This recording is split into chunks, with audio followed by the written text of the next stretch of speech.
Mfowethu Thenjwa sathe thuba sikubingelele mfowethu. Ja nabalaleli beIntokozo FM umuntu uyabonga ithuba kade yagcinana sikhulele khona ke la ekhaya thina kufana nakithi la yiwo nje umsebenzi ke osehlisa usenyusa kodwa ke siyabonga kakhulu ukuthi namhlanje umuntu uzamile ukuthi mangabe uhlaba ikhwelo umemeza ukuthi ucela sivele ngapha sikwazi ukuthi sifike. Mfoka Qwabe mfowethu ngiyazi ke nangesonto edlulile besikade sikhona sikanye nawe bagcina kabalaleli ke besinikezela ke umphako ukuthi na kanjani ke kuyabuya ukuthi ke ukuthi kumele bahlahlelelwe indaba yokuthi uma sikhuluma ngohousing sikhuluma ngilo umuntu ebhalisile indlu wayesiyadlula emhlabeni yayisiyaphuma imbango ilawuleka kanjani kodwa ke ngiyazi ukuthi ke udaba lolu kuyabantu abaningi abalibheke ngamehlo abovu ngenxa ukuthi ke baningi kakhulu abasithinta bathi sibhekene nengwadla ukuthi kufike abantu babhalise igama indlu ibhalwe ngogogo abese yashona bese kusala sekuba khona ke izimpi ngaphakathi uthola ukuthi indlu seyikapakela kumuntu ongeyena ngisho omndeni isikhathi uthola ukuthi umuntu usethu uyakwebhalisa indlu kuthiwa hayi awusezokwazi ukuthi uyibhalise indlu ngoba ngekhathi usibanibani ebhalisa wayengaqualify wabe sesebenzisa wena sokubheka kabanzi ke ukuthi kudlulwa kanjani kuleso simo siqale ngala kudlovu mfowethu siyazi ke ukuthi namhlanje niba nazo inhlelo zamihla namalanga sidlule kuwe nje ukubheka ukuthi umuntu uma leader yeprovince imuphi umsebenzi asuke wenza. Cha ngiyabonga umjanga ngicabanga ukuthi uma ngabe usuke uhola isifundazwe usuke unomsebenzi omkhulu kakhulu oqala ukubheka idirection noma ke indlela okufanele ithathwe isifundazwe sisonkana ukubheka izinto ezithinta ama-campaign organization ukuba umlomo neindlebe futhi ze-organization kwi-province yonke ngoba usungakhethiweke nokho wedwa usukhethwe nosihlalo nosekela sihlalo abathathu okuyibona abaqikelelayo ama-administrations e-organization ukuthi yonke lonto leyo ihamba ngendlela okufanele ihambe ngayo yini iyawalandela yini ama-processes e-organization asikusho ukuthi nasezinhlangano esikhuleke kakhulu impela sekuthi noma kukhulunywa ngendaba zokuthi manibheka nisazoba khona kuhulumeni cha uhulumeni soba khona nje impela abantu bakhululeke ngomhla ka4 sobe sikhona uhulumeni sobe sikhona futhi siliphethe itheku leli nje baliye ngobanye umasipala engicelile kokhuzayo lapho ukuthi basebenze ngokuyimisela ukuze bawine umasipala itheku kungewona wodwa ke njengoba ngu-provincial leader nje bakhona nabanye umasipala abakhona lapha KwaZulu-Natal okubalwa umasipala iKwaDukuza iKingcetshwayo ngengezwe kancane usihlalo ebala nomunye futhi ongapha ku-South naye ethi nawe ngathi subheke ngamehlabomvu so ngiqaphe yonke leyo nto ukuyibheka ukuthi ihamba ngononina yini nezinhlelo zakhona ingakho ke njengoba ngisho nje ukuthi ngomhla ka4 kuNovember mawudlula nje kancane emva kokuthi abantu bevotile sebese sibheka ke ukuthi ibaphi esibathathayo ibaphi okubanjiswana kubona kodwa sifune ukubambisana namuntu sifuna ukuthi sibawine nje umasipala sibaphathe right ke Mfoka Qwabe mfowethu last week siqobongela kwangena ke abantu bazi baba bathathu bathi bafisa ubacacisele ngodaba oluphathelene nezindlu lezi ke eziyaye zitholwe amalunga omphakathi abaningi bekhala kakhulu kwelokuthi ke sebehlala isikhathi eside endaweni bethenjisiwe izindlu abanye bathi bathi bafike endaweni kutholaniseke ukuthi sekunendlu enenamba yakhe kodwa ehleli omunye umuntu kwakuthi ke soyibheka ke ukuthi iziphi lezi zinto ezigcina zinomthelela ukuthi umuntu athi ebhalisile indlu kodwa agcine engayitholanga ngembandela ethize. Angibingelele mja ngibingelele nabalaleli bentokozo kuyintokozo kwintokozo FM. Yes. No mja ayingiqale la ngisayona ngivamisa ukuhlambuluka. Yes. Ngixakiwe nje uma esethu provincial leader naye uza la. Ngiyamfonela ethi yakho ke interview ngasikhathi sithi ngopast 6. Nakwazi interview yakhe ibe ngesikhathi esifana naso. a- Umjaka kasho ngani masixabene angithi yena yongiceba ku provincial leader. angithi njoba nje kunethimba ekuyilona engiyaye ngibe nalo ukulekelela ngiyaye ngisuke ngazi ukuthi OA class bami babehlangene bakhipha uA squared so Yes, njengoba nginani la ngaphakathi equality yodwa ezotholwa abalaleli because Yeah. bahlanganisa uA no A phuma uA squared. Squared, yes. No mja siyabonga. Ake siphendule umbuzo. Umbuzo uthi kuba nenkinga uma kwenzeka kube khona umuntu obhalisa indlu ebese edlula emhlabeni ukuphi efanele sikwenze. Ezikhathini eziningi abantu bafike babhalise izindlu mesiphumile indlu. Iphume kwesikhathi esevele ngasekho ugogo noma abumama walelo khaya. Yes. Faye baqaphele abantu bakulowo muzi ukuthi bayasheshe baye ka housing. Uma seqale uma uthi isikhona iproject umuntu eshona iproject isiqalile kanti ubevele khona kwi list ema beneficiary. Faye basheshe baye kwa housing ngoba into eyenzakalayo uma bengayanga ka housing kwazi ukuthi iCommittee nama officials bayishintsha ibeneficiary list bethi lo ngoba useshonile benikeza umuntu abanye abamnikezayo kuzoba nzima ukuthi baphinde ba benefit kanti uma ngabe kuukuthi basheshe beye khona indlu noma bekuthiwa ibingakakhiyo mhlawumbe isizokakhiyo bayakhona ukuthi basizakale kanjani basizakale ngokuthi kuzobhekwa la ekhaya ukuthi ubani oqualifyayo ukuthi angathola indlu then biseke indlu ibhalwa ngaye bakwazi ukuthi basizakale esikhathini esiningi abantu baye bakhale kuma khansela noma bakhale emsakazweni bakhale ngento engeke isalungiseka uma ukuthi ugogo wayesebhalisile vele wasedlula emhlabeni vele ngeke asabenefit ngoba usedlulile emhlabeni kodwa ifamily yakhe ingakhona ibenefit uma kusheshe nayisukumela lonto ekanjalo ngoba mayiphuma indlu iphuma ngaye mhlawumbe bebengaza beCommittee iphume isindlu iphuma ngaye kuba inkingana uma bazile ngoba bazoyishintsha kodwa uma bengazange yazi yaphuma indlu sekufanele ayisayinela akasakazi ukuyisayinela ngoba akasekho sekuzofunala ukuthi kutholakale abantu bomndeni uma ngabe uthi lawo ma officials nalawo ma committee asebenza ngokufanelekile. Kunombuzo kwawubuza ngesonto edlule lokuthi sengiyakhi noma sengiyitholile indlu kodwa itayitela angilitholi. Yes. Yini edingakalayo kumina ukuthi ngithole itayitela ikakhulukazi makuthiwa umnikazi wendlu akasekho. Naku-ke uma ufuna itayitela kuwena umnikazi wendlu ngokomthetho umasipala afanele ukhiphe indlu bese kulindwa isikhathi esithile bese kuphuma amatayitela kodwa lo la eThekwini ngoba siyawazi ukuthi uphethwe iskibhe esiyelo kuphela udu kunendawo nje yangapha ngakithi ekuthiwa iMount Moriah ina 25 years akhona oyedwa netayitela kodwa uma ukuthi kufunakala uthole itayitela wena omnikazi wendlu kufanele kube ukuthi wena obhalwe phansi amagama akhe ayafana neID number kuyafana uma ngingasafani kuba nenkinga ingakho kubalekile ukuthi uma ngabe kuvezwa ilist Yes. ubheka ukuthi iID yakho iyona yini bheka ukuthi amagama akho iwona yini ngoba lonto idala ukuthi kube nenkinga uma sekufanele kuphuma amatayitela nangelanga osayina ngalo bheka ukuthi address abayibhale phansi le bakusayinisa khona makuzokunikeza ukhi iyona namininingwane yakho iyona uma ukuthi umuntu obebhalwe phansi akasekho kofunakala ukuthi laba ababhalwe phansi abama beneficiary laba ababhalwe phansi abama beneficiary ibona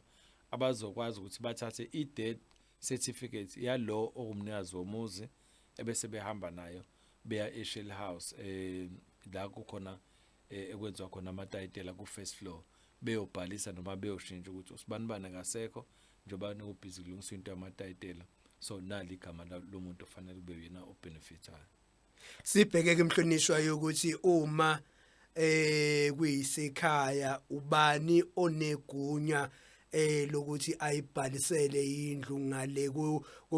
kwembandela ethize ngoba kwezinye ikhathi uyawuthole athi umuntu mina ngenxa yokuthi mhlawumbe ibracket yami yohola ikangaka angikwazi ukuyibhayisela indlu omunye athi ngoba mhlawumbe ngikuphezala ngikwazi ukuyibhayisela indlu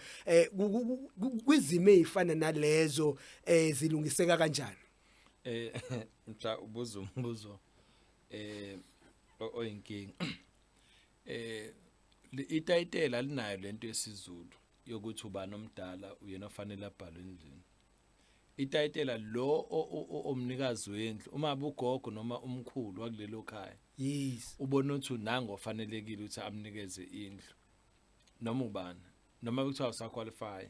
okay noma kuthiwa usuhola kangakanani ngoba itayitela seliphumile lo beneficiary usengayinikeza noma ubani indlu noma abu inkosana afana nothi mina inkosana mina oshaya umthetho la cha lo kubhalwe phansi uyena odecide ukuthi umuzi uyakuba unless mawukuthi ngenkathi ebhalisa umxhaso wayinama beneficiaries asaphila la uma beneficiary ngisho kuthiwa umagcini wasekhaya kini ngisho kuthiwa intombazana ukhona nje uyinkosana awukwazi ukushaya umthetho ngokwetayitela ngoba umnikazi womuzi uma sebehambile abazali ilo bhaliwe phansi. kuyenzeka ukuthi umuntu wakamkhize ayibhalise indlu kodwa ibeneficiary yakhe kube umuntu wakakhathi. Yes, abantu mabezwa kunama projects ezindlu kunosisi abafuna izindlu agijima hambe uboleka ingane yakamakhelwane. Okay. Azoyibhalisa athi yebo nginengane ezimbili nazi athathe nezitifiketi zayo. Hayi zibiza obaba bazo. Kamasipala abanandaba lento ebhalwe phansi noma uthe ingane yakho bazobhala baqobele phansi. Mase kuphume indlu uze kuphufa isikhathi sokuthi kuphume itayitela. Lezo izalayo zala ekhaya ngoba uvela ungayifakanga. Kuhamba kufanele ukuthi mase uthi ubani umnikazi wendlu ilezi wawuyibolekile ezihlala lapha kubo. Umuzi wazo lo noma esekhaya kubo. So ubungozi lo ubenzwa abantu ukuthi ngibana ke ejaha ufuna indlu ethe engenangane. Uthi hayi ngeke sikubhalise uma ungenangane. So umuntu agcine sethatha ingane kunama case esike sabhekana nayo esikhathini esiphambili. Uthatha ingane kadadweni yes vele uzothatha ngoba isihlobo sakhe ingane yakho yes uyithatha uyiregister la uma ngabe sekufanele usungasekho wena lezi ezala ekhaya zigcine sehlupha lezi ezalo wena ngoba le kadadweni inamandla okuzobakhipha ngoba phela kubhalwe yona umuzo wayo. yes so izinto engicabanga ukuthi abantu bakithi fanele bayiqaphele kakhulu izinto ezinjengalezo wena msakaza I think iDA kuphela ezokufundisa lezo zinto ekutshela iqiniso ngalezo zinto laba bekipe yellow nalaba babaleke kweyellow bagqoka ezihlaza ngeke baze bayikhulume lona ngoba bayazi ukuthi badla ngayo ba benefita ngayo ngoba phela indlu makuthiwa sebehambile abanikazi bayo sekusela ingane banamandla ukuthi begcine bezidla izindlu zibuyele ngakubona ngobugebengu ngoba kusokwinto engekho emthethweni. Rathi ke esikhathini sami ke mase kanje imzuzu esishakalolunye hando bekushayelona ke ihora lesikhombisa mlaleli esinaye kumholi weqembu leDemocratic Alliance khona la kwaZulu Natal umnomzane usithembiswa kangema kanjalo nekhansela uZamani wakakhuzwayo obhekelele kakhulukazi ke ukuhlaliswa kwabantu ngaphansi kwawo ke umasipala walo ke eTheku sithinta kakhulukazi ke indaba yasekuhlaleni ukuhlaliswa kwabantu udaba lolu andukube umnomzane ungema abeke uyena umholi weqembu leDemocratic Alliance kwaZulu Natal esisebenze kakhulu nabo benake uMr Khuzwayo ke abantu abaningi eindaweni ke eziningi kezahlukahlukene befika bezokhalaza ngezimo abahlala ngaphansi kwazo ongakhathalekile ukuthi bangaphansi kwamawadi amapha amaqembu bese ayisibone ke iqembu leDemocratic Alliance kuba yilona qembu elisukumayo eliqhamuka nako umhlahlandlela ukuthi bagcina besizakele kuloko kangisho ukuthi ngithi iqembu leDA lona linakekela abantu kwezokuhlaliswa kwabantu kodwa ekhathini eziningi bese ayisiwabizi kamanye amaqembu ezombusazwe makukhona inkinga kuyizona ezikhungetha abahlali ehlaleni uthola ukuthi ke babika ukuthi basemhlanganweni eminingi ekhathini eziningi bese ayisimthola uMr Ngema okanye simthole ke uMr Khuzwayo kube yibona abafikayo njengoba befikile namhlanje khona estudio uma kuneyinkinga angisho njalo ukuthi ngithi iqembu leDA lona linakekela abantu ezidingweni zasehlaleni kodwa ekhathini eziningi yibo kanye ke kakhulukazi bobabili bekuya ukuthi makhona ingqinamba khungethe abantu yakhumbula nje khona la eduze eMlazi village kunabantu abasale edengwane emva kwezikhukhula sayithinta zonke ke inhlaka zomphakathi zangakwazi ke ukuthi zibe ingxenye yokulekelela kodwa uMr Khuzwayo benake uMr Ngema bayifikela amathupha bakwazi ukuhlangana nazo izisulu kwagcina kubile ke khona ukuqhamuka kwaso kwesixazululo asibheke ke baholi ukuthi njengoba sibheke kulona ke ukhetho likanyaka ka2026 mhla ka4 kuNovember siyazi ke ukuthi abantu kusana labo bantu ababekade bebezisulu zezikhukhula kusukela kudala namanje siyabona kunama oversight eniqhubekayo enwenzayo mhlambe ngifisa sibheke kumlaleli osekhaya ozobeqala ukuthola ithuba lokuthi ezwe ukuthi yini oversight soqala kuwe Madlukovu bese siza kuwe Mfoka Khuzwayo ngenhloso yokuthi umlaleli asiqonde isimo sokuthi uma kunenhlekelele kubaluleke kangakanani ukuthi abaholi bayifikele bona siqu sabo endaweni yesigameko ngoba sekaningi uthola ukuthi uthola umbiko ukuthi kwaba nezindle zawa ngo2019 mawuthi uyalandelela kuthiwa yaphuma ibudget kodwa abantu basaseli dengwane kuze kube imanje ngicela ukulungisa iprotocol ngoba umbuzo owodwa angikwazi ukukhuluma mase khuluma umholi ngcono kuqale mina okay mlaleli ngiyayithanda kakhulu ke leya namhlanje ngoba ngiyayithanda kakhulu ngoba ikhombisa ngokusobala ukuthi iqembu leDemocratic Alliance liyakwazi ukuthi ngale kwamazinga okuhola kodwa uma kumele lize emphakathini liyakwazi ukuze emphakathini no lento yelokhuza ngiqalele kuma oversight ama oversight ila khona ama council kufanele ahambe ayendaweni la khona iproject noma khona isigameko ayibonela ngokwawo uzakwazi ukukhuluma ngento ayibonile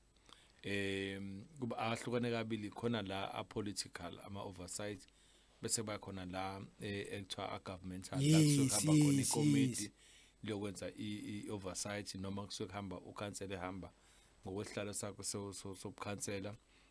noma ngenhlangano yakhe beyobheka ukuthi kwenzakala indawo uze bakwazi ukuthi babone inyathelo efanele bayithathe kubalekile ke ukuthi uyenze oversight ngoba ngale kwe oversight awukwazi enforcer iaccountability kuma officials kakhulukazi so ibaleke ngalokho kuze kulombuzo lo wama flats lento ama flats inkinga mjama kunama flats aloke efika ngegaba ezahlukene enikulwe kuphasiswa imali emkhandlweni eTheku ukuthi ilekelele lapha na kuma flats noma umehluko singawuboni kangako na lento igcina isiyenza ukuthi kuvele amahlazo okay kunama flats la ogcina ka 2022 lama flats affecte abantu abaningi bathe umasipala mawenza ama assessment bathi abantu aba 1200 abaningi babo baqale bahlaliswe emahholo baphinde futhi basuswa bayoqashelwa endaweni ezehlukene umholi ke kanye ne-mayoral candidate bake bangithatha sahamba saya endaweni yaseBellington sasuka eBellington siyokhuluma ngendaba yeproject noma siyobheka iproject le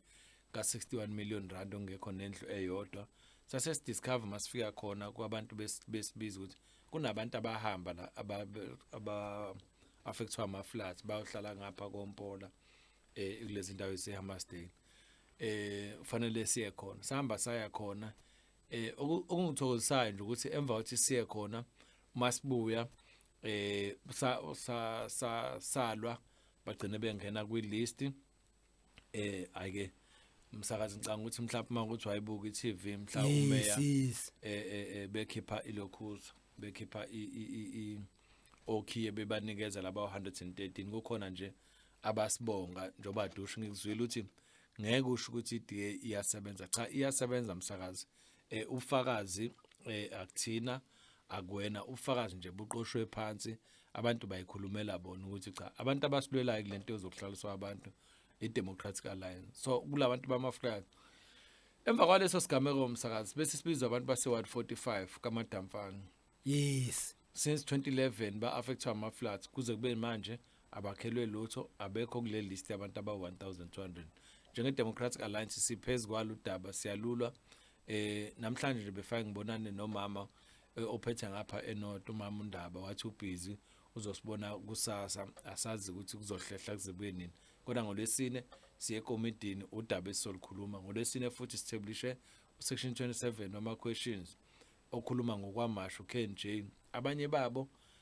bakhona ba affected ama floods but iningi labo abantu abahlala lapha nje kwi project ya approve 15 years back kuze kube manje akekho noyedwa umuntu owakhelwa indlu siyabona. Right ke asivale mfoka Sithenjwa ngokubheka ukuthi namhlanje kade ke ni komunye ke umngcwabo onomunyu ngendlela ke mangalisayo kwisigameko ke senzeka ngomsombuluko odlulile. No asibonge mjahe kuyasho ukuthi ufike ukhuzwayo abe umalume ekhaya mayefika la afika phathwe.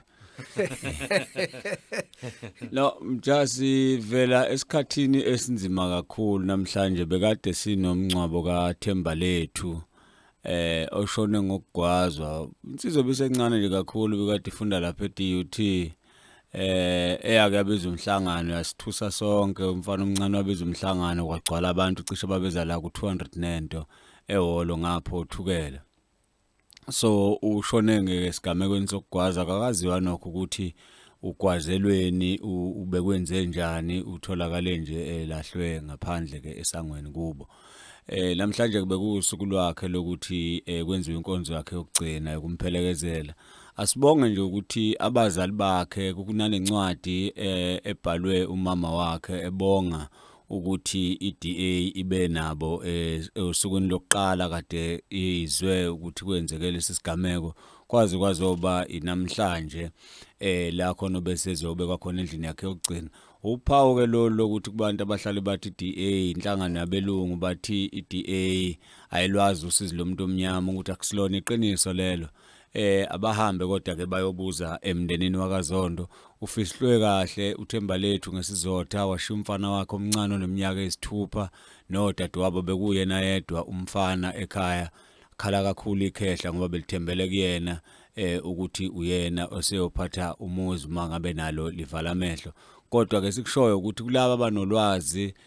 mayelana nesigila mkhuba esenze lokhu kungcola kokuthatha impilo yomfana omncane obethembisa ezoba umholi wakusasa ngoba engomunye ama aspirant candidate eDA siyabacela futhi siyabanxusa ukuthi lolu lwazi balilethe balisondeze emaphoyiseni ukuze luphenywe sitholakala isigila mkhuba ngoba ibhlungu into eyenzakele akulahlekekanga nje umndeni wakaZondo kuphela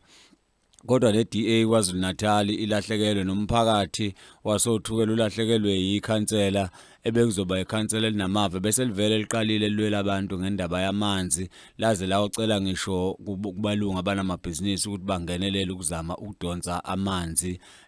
azongena khona lapha alekelela umphakathi. Kuningi ke ebengakubala mja obese kwenzile kodwa ke ngenxa yesikhathi ngizokwehla ngobonda siyoqhubeka ngelinye ilanga. Right ke yena ke umnomzane uSithembiso wakangema emholi weqembu leDemocratic Alliance khona la kwaZulu Natal nomhlonishwa ukhansela uZamani wakakhuzwayo kungabaholi ngasonke isikhathi uma kumele beze ke emphakathini ngale nje kokunanaza akukho ke ukuthi bathi base meetingini akukho ukuthi uthi uyabafonela ungene ku voicemail kodwa ngasonke isikhathi makumele kukhona abazoku accountela bayifikela bona siqu sabo ngale ukuthi bathi sofona baholi siba ngakhulu siuhlelo siphinde futhi siqinisekise kumlaleli ekhona ekhaya ukuthi asisho ukuthi iqembu leDA ilona elisebenza kakhulu ekuhlinzekeni abantu edingeni zasekuhlaleni kodwa umsakazweni Intoze FM ohlelweni ngasonke isikhathi ibona abaholi abahlezi benakho ukuthi ngasonke isikhathi bakwazi ukuza ukukhuluma nomphakathi. Siyabonga bafowethu. Siyabonga Mjabe ngithi uMadlokovu uzoyithinta le eyasewemo hostela isima abantu abaphila ngaphansi kwaso lo daba busy alulwayo. Ngifuna ukusho ukuthi ngokuzayo sizokulethela ireport ngoba ngolesine kune report ekhuluma ngawo ama hostela lawa awalulayo uDlokovu ukuthi ibudget yayingakanani. Angikusho ukuthi engikufundile kuyavela ukuthi ibudget esetshenzisiwe iyikota yemali ekhona ukuthi lento ayilwelayo imali yokuyilungisa ikhona kodwa ilaba bangafuna ukuthi Sobuya. balungise. Siyabuya na kanjani ke siyabuya na kanjani ke mlaleli ke khumbula na kanjani ngithi mina uma esinikezela kona ngikubona ukuthi uyakudinga ukuthi ukuthole na kanjani sobuya nabo abaholi sizolibheka lo nodaba igama umjabulelo isibongo ngingwakuya umjava emngehle sangibolekile umphefumulo na kanjani ke sokwazi ke ukuthi sibonane kusasa.